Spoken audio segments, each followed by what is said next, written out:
तो और बेटा आज हम लोग सीखते हैं लघु बीजाणु जनन के बारे में। ये लघु बीजाणु जनन क्या होता है? तो लघु बीजाणुओं का जन्म ही लघु बीजाणु जनन कहलाता है। पराग कणों का जन्म ही पराग कणों का जन्म ही लघु बीजाणु जनन कहलाता है।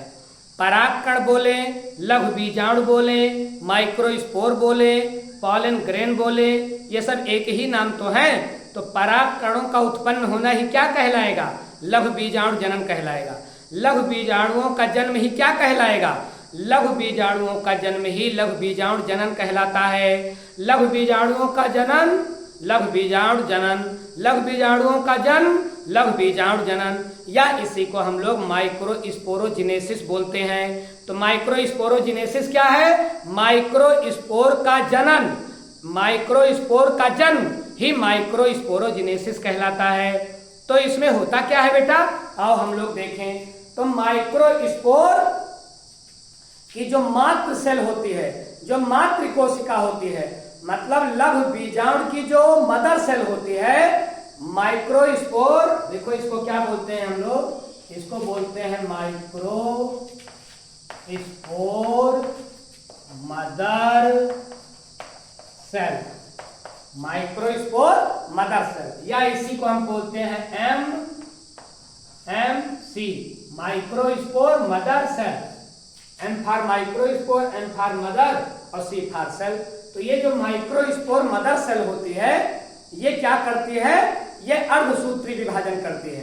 कौन सा विभाजन करती है? अर्धसूत्री विभाजन करती है। आप लोग ये बात जानते होंगे कि जननी कोशिकाओं में हमेशा अर्धसूत्री विभाजन होता है और कायी कोशिका में हमेशा समसूत्री विभाजन होता है। तो ये मदर सेल क्या है? ये जननी कोशिका है। माइक्रोस्पोर जननी कोशिका है, जनन कोशिका है। तो इसमें कौन सा विभाजन होगा? इसमें होगा बेटा अर्धसूत्री विभाजन। और अर्धसूत्री विभाजन से एक मदर सेल से 4 डॉटर सेल बनेगी। एक मदर सेल से कितनी डॉटर सेल? 4 डॉटर सेल बनेगी। जरा देखें आप, मान लीजिए ये एक लघु बीजाणु मदर सेल है जिसको हम बोल सकते हैं एमएमसी। ये क्या है? ये है मातृ कोशिका। क्या है? मातृ कोशिका। अब अगर ये एक मातृ कोशिका है और इसमें क्या होगा? इसमें होगा अर्धसूत्री विभाजन। कैसा विभाजन होगा? अर्धसूत्री विभाजन होगा। अब अर्धसूत्री विभाजन में, अर्धसूत्री विभाजन जब होगा तो मैंने आपको क्या बताया कि अर्धसूत्री विभाजन में कितनी कोशिकाएं बनेगी? नहीं, एक कोशिका जब बटेगी तो कितनी कोशिकाओं का निर्माण करेगी? 4 कोशिकाओं का निर्माण करेगी।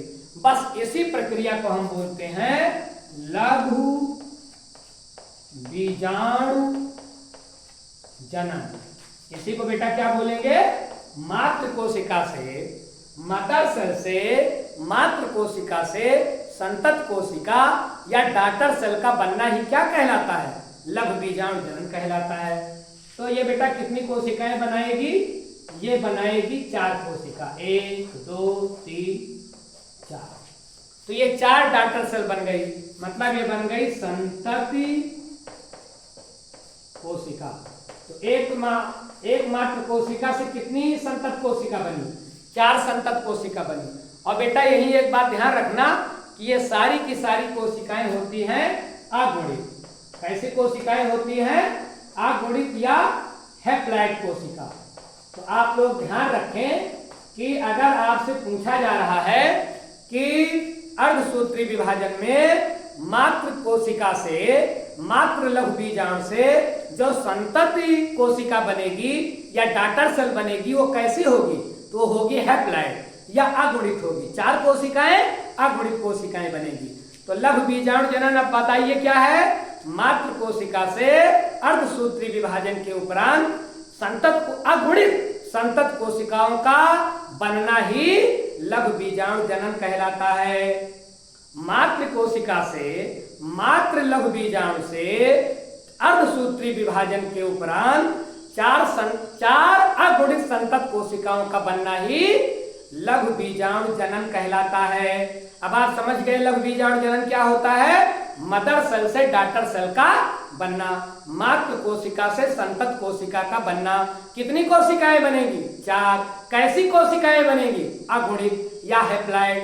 इतनी बात कंफर्म हो गई। इसी प्रक्रिया को कहते हैं बेटा माइक्रोस्पोरोजिनेसिस या लघु बीजाणु जनन। माइक्रोस्पोरोजिनेसिस या लघु बीजाणु जनन। कैसी कोशिका बनेगी? अगुणित कोशिका। अब बेटा आप लोग ध्यान रखो कि चूंकि अभी अभी मैंने आपको बताया कि एक लघु बीजाणु से 4 कोशिका बनेगी, मातृ कोशिका से 4 डॉटर सेल बनेगी। तो ये 4 जो डॉटर सेल बनती है ये एक स्पेशल रचना बनाती है।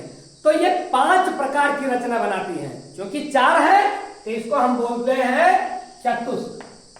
क्योंकि कितनी कोशिका बनती है? 4 ना, तो ये चतुष्क होती है। और चतुष्क या इसको बोलते हैं बेटा टेट्रॉड्स। क्या बोलते हैं? टेट्रॉड्स। तो ये जो 4 कोशिकाएं बनती हैं एक लघु बीजाणु मात्र कोशिका से ना, ये 5 प्रकार की रचना बनाती हैं। कितने प्रकार की रचना बनाती है बेटा? 5 प्रकार की रचना बनाती हैं। कितने प्रकार की?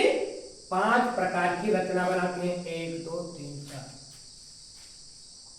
5 प्रकार की रचना बनाती हैं। अब ध्यान दें आप कि ये जो 4 कोशिकाएं बनती हैं, अगर ये रचना टेट्राहेड्रल बनाए, चतुष्क फल की बनाए, जैसे देखें ये बनी कोशिका, और अगर कुछ इस प्रकार से ये चारों कोशिकाएं, जो 4 कोशिका अभी मैंने आपको दिखाया, अगर ये इस तरह से सजी है तो 3 दिख रही है। और चूंकि ये रचना कैसी है? टेट्राहेड्रल या चतुष्क फल की है, तो 3 दिख रही है, एक पीछे रहेगी, इसीलिए तो इसको टेट्राहेड्रल बोला जा रहा है। चतुष्क फल के 4 और इसके फलक निकले होंगे, तो 3 दिखेंगे, चौथा कैसे दिख सकता है? तो ये चतुष्क फल की अगर रचना बना रहा है तो इस रचना को बोले, अगर ऐसी रचना ये 4 कोशिकाएं बना रही हैं बेटा, तो इसको बोलते हैं टेट्राहेड्रल। क्या बोलेंगे? टेट्राहेड्रल या चतुष्क फल की। और यही आप ध्यान रखिएगा कि ये जो चतुष्क फल की रचना है या टेट्राहेड्रल जो रचना है बेटा, ये द्विबीजपत्री पौधों में पाई जाती है। किस पौधे में? द्विबीजपत्री। और द्विबीजपत्री पौधे क्या होते हैं? इसमें तो आपको कोई डाउट नहीं है। ऐसे पौधे जिनके बीज में दो बीज हो। अगर ऊपर की खोल हम खोले, जैसे चना, मटर, अगर इसके ऊपर की खोल हम खोलते हैं तो ऊपर से तो लगता है कि एक बीज है, लेकिन जब उस खोल को खोलते हैं तो 2 दाने नहीं निकलते, आधे। तो ऐसे पौधों को बोलते हैं बेटा द्विबीजपत्री। तो द्विबीजपत्री पौधों के जो लघु बीजाणु हैं वो किस आकृति में सजे रहते हैं? टेट्राहेड्रल। किस आकृति में सजे रहते हैं? टेट्राहेड्रल। और यही एक बात और ध्यान रखें, अगर इनकी सजावट समद्विपार्श्विक है। कैसी है? समद्विपार्श्विक।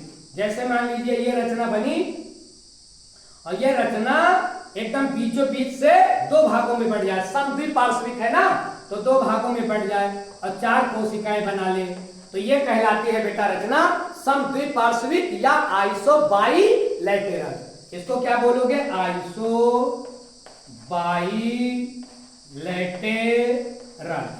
आइसोबाइलेटरल या समद्विपार्श्विक। अगर ऐसी रचना बन रही है लघु बीजाणु के जो डॉटर सेल बनेगी उसमें अगर ऐसी रचना बन रही है तो इसको बोलेंगे समद्विपार्श्विक। और यही ध्यान रखना बेटा, ये हमेशा एक बीजपत्री पौधों में पाया जाता है। एक बीजपत्री। अब ये तो डाउट नहीं है कि एक बीजपत्री कौन होते हैं? द्विबीजपत्री वो होते हैं ऊपर की खोल अगर हटाए तो 2 दाने दिखाई पड़े, और एक बीजपत्री होते हैं जिसमें एक ही दाना हो, जैसे चावल, गेहूं। ये किसमें रखेंगे आप? ये एक बीजपत्री, क्योंकि इसमें एक ही दाना होता है। तो एक बीजपत्री पौधों में लघु बीजाणु की जो टेट्राड्स होते हैं, चतुष्क होते हैं, वो कैसे होते हैं? ये होते हैं समद्विपार्श्विक या आइसोबाइलेटरल। इतनी बात आप समझ गए? ये है समद्विपार्श्विक चतुष्क और ये है टेट्राहेड्रल चतुष्क। अगर इस तरह की रचना पाई जा रही है, और यही ध्यान रखें बेटा कि अगर रचना कुछ क्रॉस जैसी बना रही है, जैसे देखें आप, मान लीजिए ये कोशिका बनी, एक कोशिका यहां, एक कोशिका यहां, एक कोशिका यहां, एक कोशिका यहां।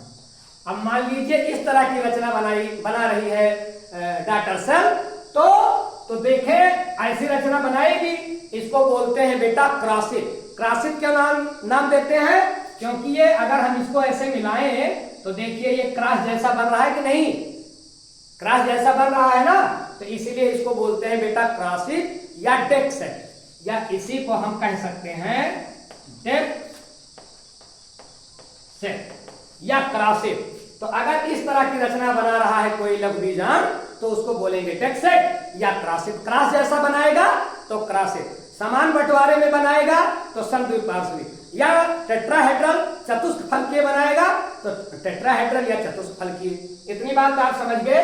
अब ये हो गया डेक सेट या क्रासित हो गया। क्रासित क्या हो गया ध्यान रखिएगा, क्योंकि इसको अगर आप मिलाएं, ये मिला हुआ होता नहीं है, केवल आपको समझाने के लिए बताया गया कि ऐसे मिला दोगे तो ये मिला हुआ आपस में होता नहीं है। लेकिन अगर मिलाया जाए तो ये क्रॉस जैसी रचना दिखता है, इसलिए क्रासित कहलाता है। और आगे देखें आप, चौथा कैसा होता है? चौथा होता है बेटा टी शेप में।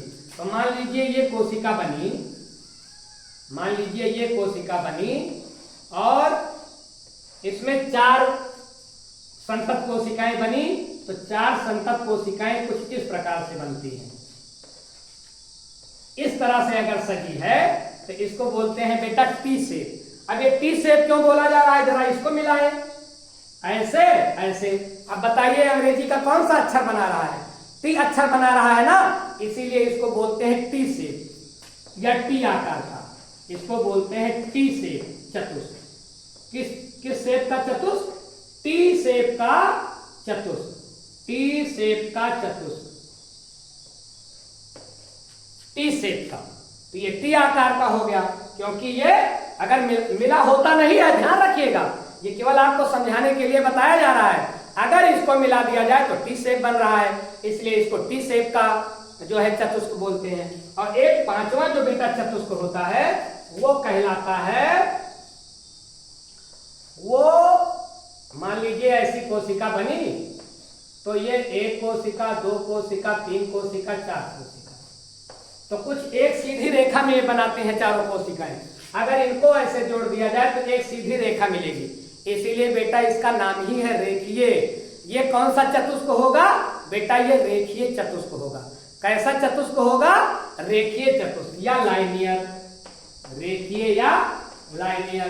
तो बताइए ये जो 4 संतत कोशिकाएं बनती हैं, ये अपनी सजावट के आधार पर कितने प्रकार की हो गई?